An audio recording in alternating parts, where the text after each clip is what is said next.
Today, we're going to dig into the characteristics and general ickiness of a creepy crawly critter that none of us want to see in our homes or in our buildings.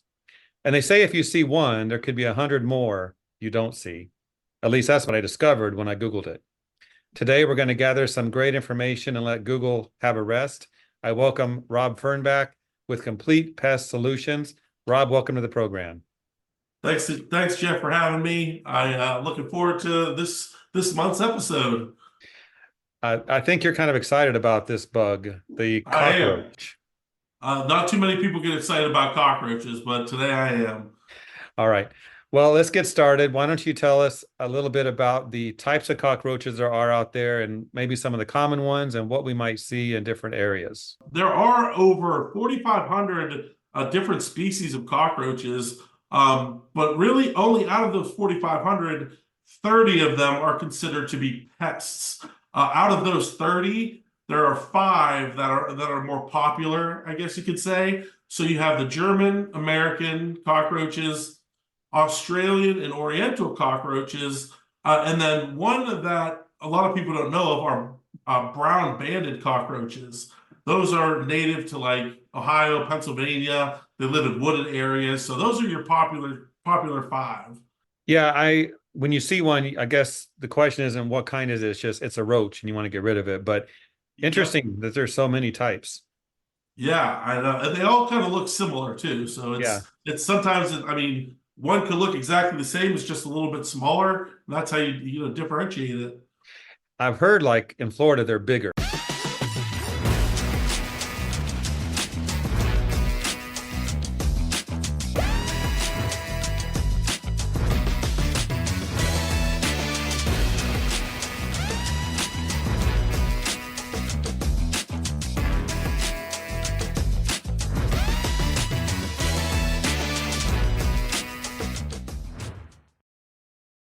Let's talk now about some interesting facts about roaches. What makes them an interesting bug?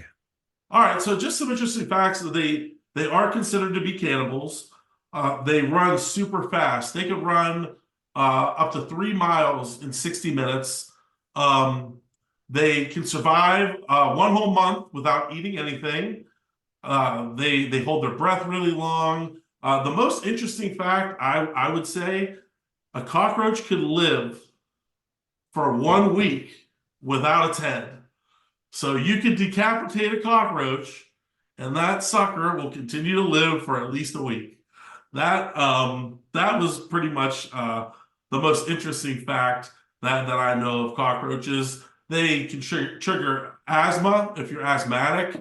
Not all cockroaches can fly. I mean, they have the wings, but not all can fly. And they are very flexible. They will fit in to places that you wouldn't think they could fit into. So it makes them hard to treat. It makes them hard to find.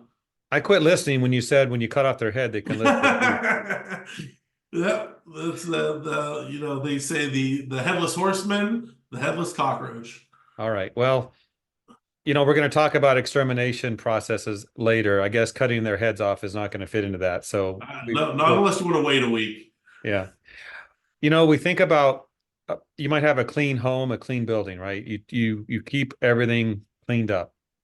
Yep. They still can show up. They can still infest. Can you talk about how that happens and the timeline from when you might get 1 or 2 in your house or your building to when you have a really big problem? So even if you keep a clean house, you're always getting things from the outside coming in. Your mail, food. Luckily, I've never run into this. If I'm opening my mail and a cockroach comes out, I'm going to see it. But things happen. Usually the reason why your home or commercial building will get infested is because of an unkept area. Dirt and grime, food and water sources they're attracted to, they'll come in from outside. If you have a lot of trash buildup, you're going to find roaches. Another thing, your next door neighbors. You might keep a clean home, your neighbor might not, and those things are going to move. They reproduce rapidly.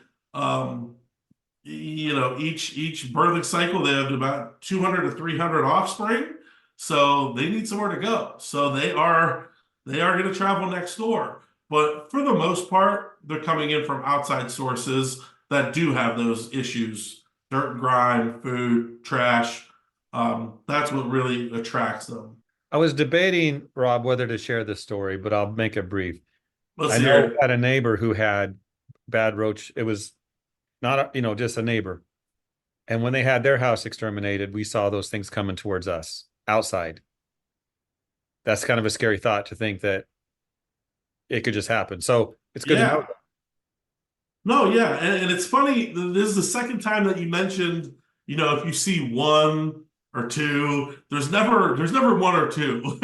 You might only see those one or two, but you better believe there's more lurking in cracks and crevices of your home or business. It's Absolutely. Yeah, they're all over the place.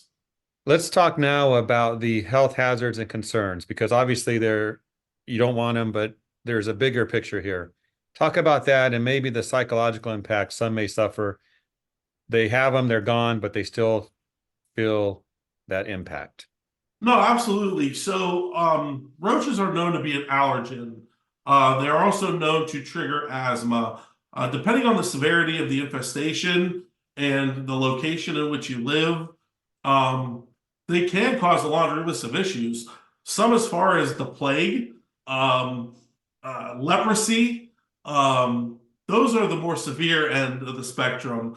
So if you live in a hot, humid environment, you're more prone to getting the nastier elements and diseases. But it's funny that you mentioned the psychological impact. I read once there was a study done that has shown people who have lived through a roach infestation, they've suffered depression, anxiety, insomnia, even had nightmares.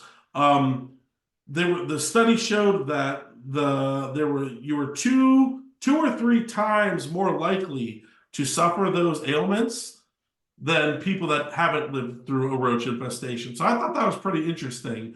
You always get that icky factor, as you mentioned earlier, like, ew, gross, but you never think you're going to have a lingering psychological effect like depression. And I mean, I can understand anxiety, maybe even nightmares, because, you're sleeping, you can imagine one of those crawling up your arm and into your mouth. But, but yeah, man, it was pretty interesting to find that out. Yeah, it's that imagination we have that can be a problem.